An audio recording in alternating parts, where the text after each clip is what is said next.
तो किसी ने कहा बिना कलश के प्राण प्रतिष्ठा कैसे होगी, किसी ने कहा बिना कलश के प्राण प्रतिष्ठा कैसे होगी, किसी ने कहा जब चुनाव ही प्राण हो तो सोचो कौन सी प्रतिष्ठा दांव पे लगी होगी। लोग तो कुछ कहेंगे, लोगों का काम है कहना, आप जन की बात मत सुनना, सिर्फ मन की बात करना। फिर भी खुश थे हम, फिर भी खुश थे हम।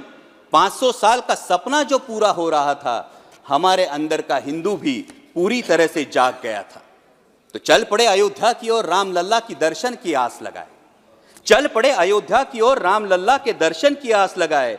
जो सामने नजारा देखा वो देखकर दंग रह गए। वो 3 मंजिलें, 400 खंबे, 32 सीढ़ियां, जय श्री राम का नारा लगाते हुए हम सीढ़ियां चढ़ने लगे। राम लल्ला से क्या गुहार लगाए ये सोचने लगे।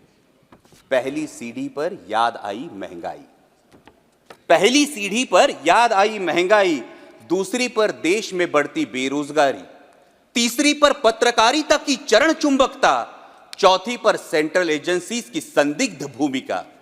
हर सीढ़ी पर कुछ न कुछ याद आ रहा था, हर सीढ़ी पर कुछ न कुछ याद आ रहा था। कहीं 15 लाख का जुमला, कहीं किसानों का आक्रोश था, कहीं महिला कुश्तीगिरों की वेदना थी, कहीं सालाना 2 करोड़ रोजगारों का वादा था, कहीं बढ़ती सांप्रदायिकता थी, तो कहीं चुनिंदा पूंजीपतियों पर मेहरबान हमारी सरकार का चेहरा था।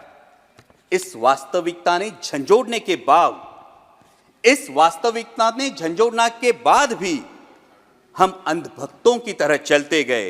होश तो तब संभाला जब राम लल्ला के दर्शन हुए।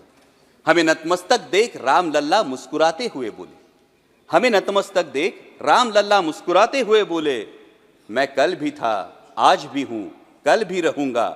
जितना इस मंदिर में हूं उतना ही तुम्हारे मन में रहूंगा।